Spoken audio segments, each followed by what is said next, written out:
Weekly News. I'm Lisa and I'm here to make sense of some of the personal finance news headlines through last week and see how they impact your money life. The first one I came across was on gold bonds. It said, don't be in a hurry, buy sovereign gold bonds in 2 tranches. So sovereign gold bonds are basically issued by the government. You can buy them at the face value, which is equal to the current price of gold. And these are really 8-year products. So you buy a gold bond and you remain invested in it for 8 years. So, splitting it in 2 tranches because the price might fall a little bit for that 1 gram is, I don't know how prudent that is. If you have a gold allocation budget, it's good to go for this. Also because you get interest on the bond itself of around 2.5%, I think. And that's money that you're making over and above that. So don't try to time your gold bond really, because this is a long-term allocation of 8 years. You can estimate a return which is more or less equal to long-term inflation. And there's really no point, breaking it up, waiting for the next tranche. If by the time the next tranche is out, you have more towards your gold allocation, then yeah, go ahead.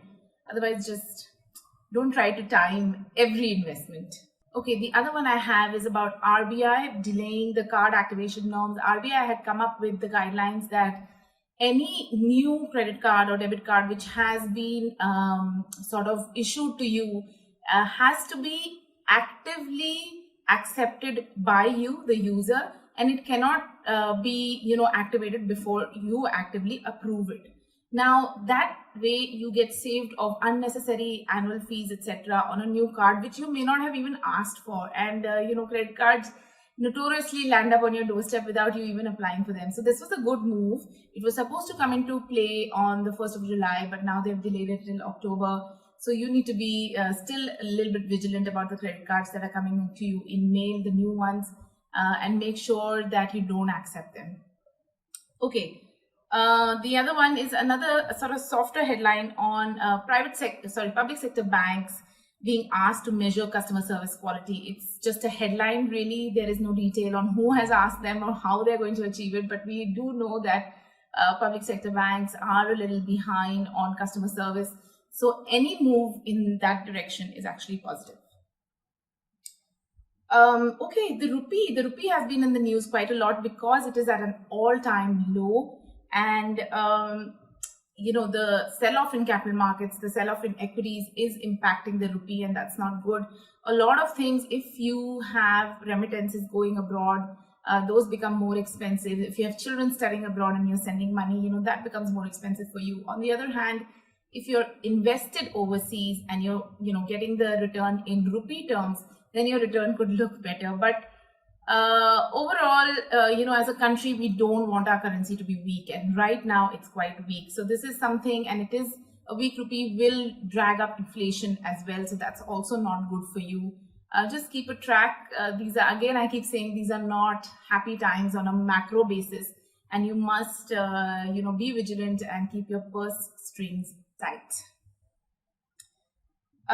Okay, so this time round there are many headlines which I'm just going to say ignore, because there's so much noise around what's happening in the markets and what you should do and how you should kind of play this strategy, etc. It can be very confusing. So one of the ignore headlines goes like this: market outlook uncertain, stocks with high dividend yields seen as best bet. Best bet for who? Do they know your goals? Do they know whether you are 30 years old, 25, 40?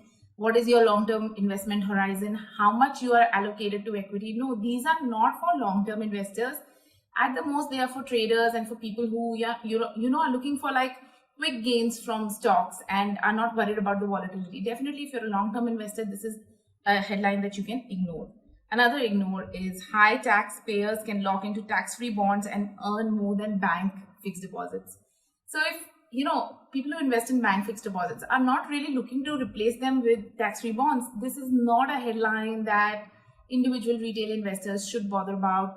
Maybe high net worth individuals who are more active with even their fixed income investments and they want to make that little bit extra, few basis points, maybe it's for them, but definitely not for individual retail investors who can safely ignore this.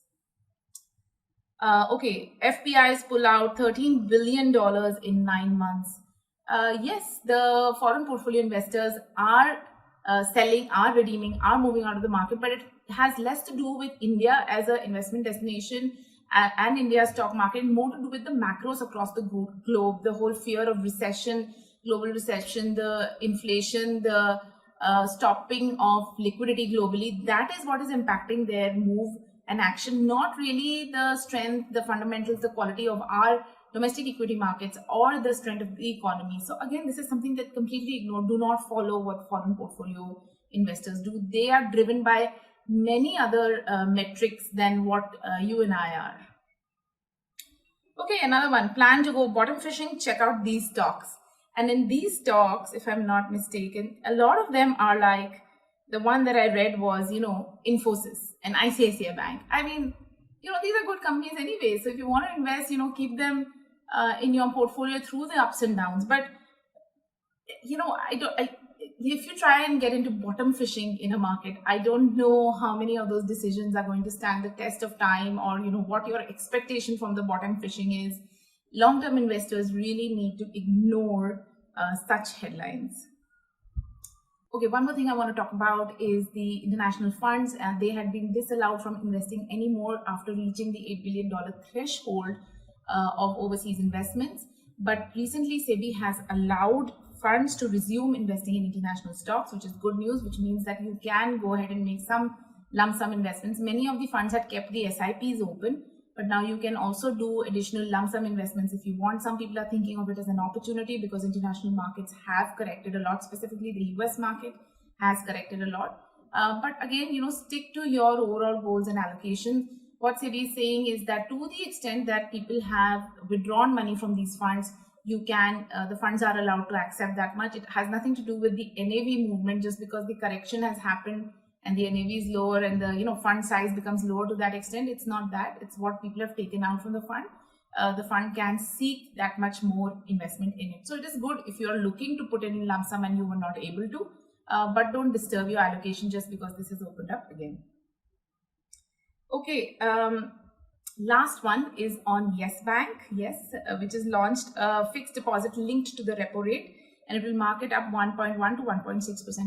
In, I think, one of the previous episodes, we spoke about how when the repo rate is increasing so fast, loan rates are increasing, but fixed deposit rates are going up very, very slowly, because banks are not required to link their fixed deposit rates with the repo rate, but they are required to link their loan rates with the repo rate and eventually get to that stage.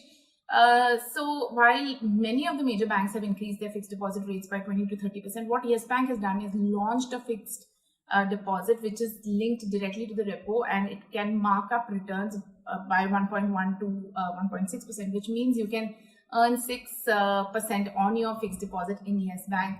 Now, from an investor's perspective, obviously the higher return is encouraging, but as a fixed deposit holder, if you were already with the Yes Bank, the last few years have been difficult, and at one stage, the deposits were kind of, you were not allowed to withdraw. There was like a stay on customers going to withdraw their own money. So ultimately, the returns are one part of it. The quality of your investment is the other. Yes Bank is on the way to recovery, and we hear that the quality is improving, but we don't know. It depends on what your risk capacity is. You will get a higher return with repo linked kind of fixed deposit. If HDFC Bank or an SBI was doing it, you jump at it, but they're not doing it. Yes Bank is doing it, so take a call on that. That's it from me then, and hope to see you again next week while I try and make sense of some of these headlines for you. Thank you for watching.